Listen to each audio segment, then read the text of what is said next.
A pervasive assumption in modern theology claims the original divine standard, the law, was retired by the new covenant. This conclusion requires overlooking the logical structure and textual analysis of the biblical record. Divine immutability dictates that the character of a sovereign creator remains unchangeable. Because the law is the written expression of that character, it cannot be discarded or updated without the deity himself undergoing a fundamental shift. These rigid, structured columns of Hebrew text represent more than cultural tradition. They are the objective source code of the covenant. This is a structural legal standard, defining the permanent boundaries of a holy jurisdiction. The new covenant provides a systemic, mechanical fix for a severe human deficit, leaving the original standard entirely intact. It is the resolution to a biological failure, not a repeal of the statutes. The fault identified in the ancient record was never located in the divine code. The system failure occurred because the human hardware, the heart, was incapable of running the software. This vast Sinai landscape marks the establishment of the original suzerain vassal treaty. In this legal framework, the king dictates the terms, and the people, as vassals, provide their consent to be governed by his voice. Under this arrangement, the Israelites operated within a spirit of bondage. Obedience was a byproduct of external coercion and the threat of penalty, rather than a reflection of their internal nature. The Apostle Paul diagnosed this hardware state as a stony heart. This carnal mind is functionally incompatible with the divine standard, making subjection to the law a mathematical impossibility for the unregenerate human mind. This incompatibility triggered a total national collapse. The northern house of Israel rebelled against the jurisdiction, eventually descending into spiritual adultery and fracturing the unity of the 12 tribes. The Old Covenant failed because the human operating system lacked the internal power to execute the data it was provided. This ornate ketubah document establishes the legal framework. The Sinai Agreement was a binding marriage contract between the Creator and Israelites. Due to persistent spiritual adultery, the northern house was issued a Bill of Divorcement, severing them from the protection and name of the husband. This divorce introduced a severe legal paradox under the statutes of Deuteronomy chapter 24. The law explicitly forbids a husband from taking back a divorced wife if she has been defiled by other men. Scattered across the nations, the northern house became Lo Ami, not my people. They assimilated so thoroughly into the global population that they became functionally and culturally Gentiles, legally trapped by the divorce ban. Repentance alone was insufficient to resolve this knot. Because the husband's own law prevented him from taking back the divorced house, they were functionally barred from the covenant space. This legal barrier is what the New Testament describes as being without hope. These people were exiled Israelites who had no lawful path back to their father's house. Paul addresses this specific paradox in Romans chapter 7. He utilizes the law of the husband as the mechanism to bypass the Deuteronomy 24 ban. Under the marital code, death is the only event that successfully dissolves a marriage contract. If the husband dies, the wife is legally released from the laws and bans associated with that specific union. When the Messiah, the Word made flesh, died on the cross, he performed a precise legal function.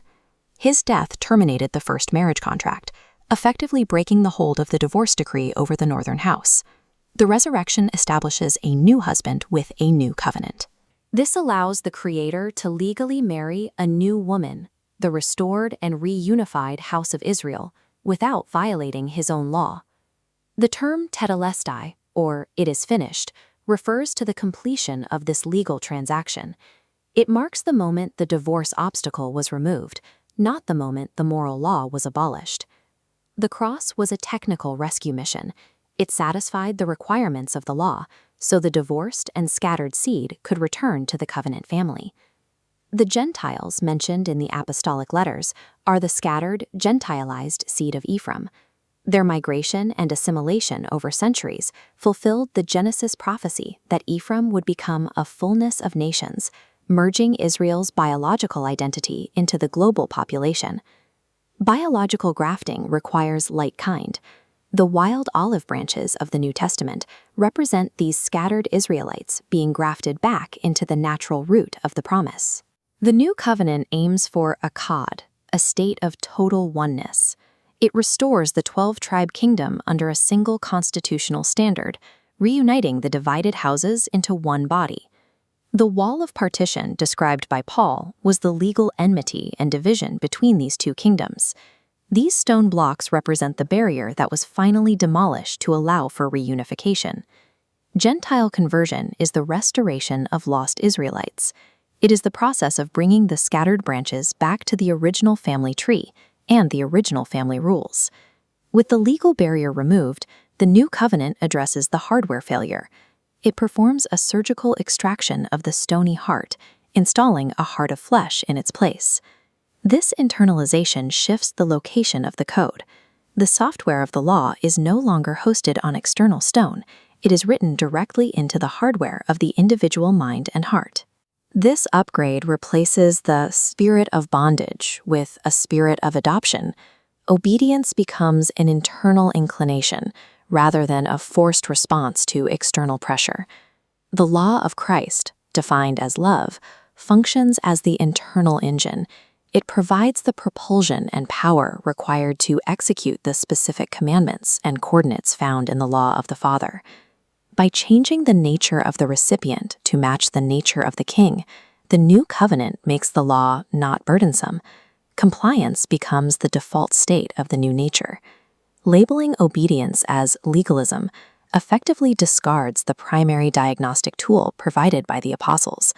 Without a verifiable standard, there is no way to distinguish between empty religion and a genuine system override. The Apostle John establishes a binary test. We know that we know him if we keep his commandments.